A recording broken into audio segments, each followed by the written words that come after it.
Sophie was the hard worker, the one who put in all the effort, only for Melissa to sail in at the end and collect the trophy. Not that she resented Melissa for it.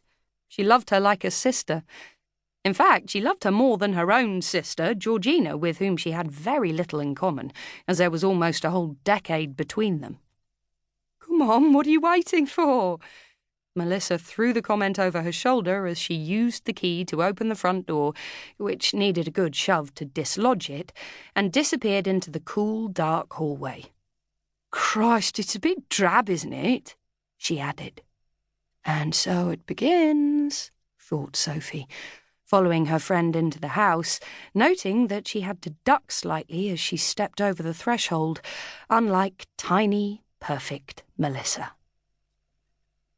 "So, how are things going with Steve, then?" Melissa's huge brown eyes danced mischievously as she spoke. They were lying on separate, squashy, chintz sofas facing each other, divided by a pine coffee table in the middle.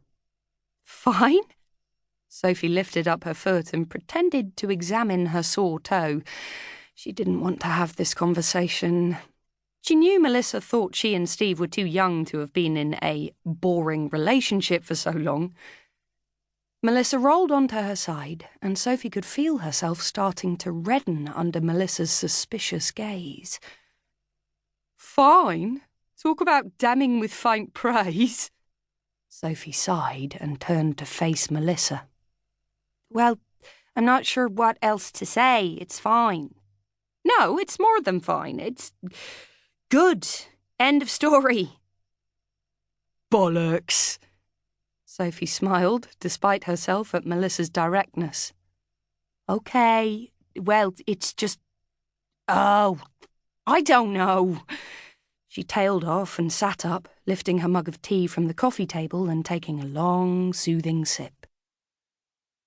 Melissa mirrored her actions and looked over at her in concern. "Soph, this isn't like you. What's the matter? I thought you and Steve were love's young dream." Sophie shrugged. "We were. We are." She corrected herself quickly. "There's a but coming."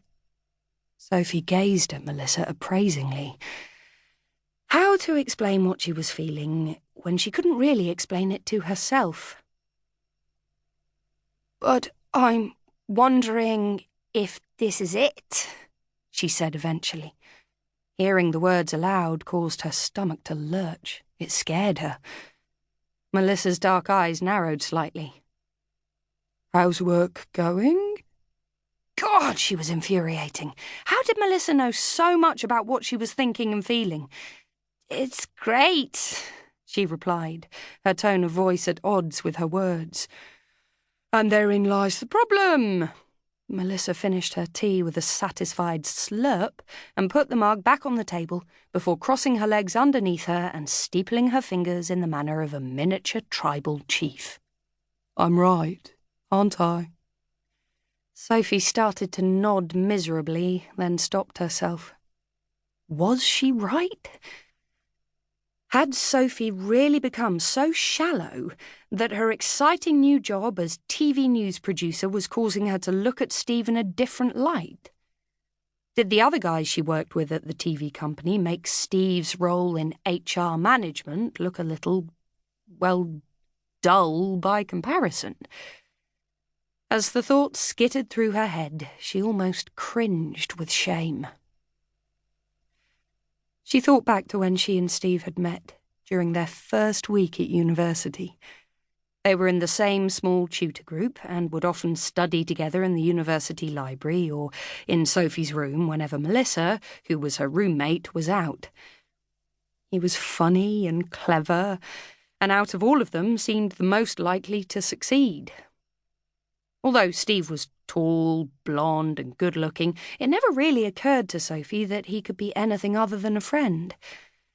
But gradually they also started socialising together, and before long they were seeing each other most days.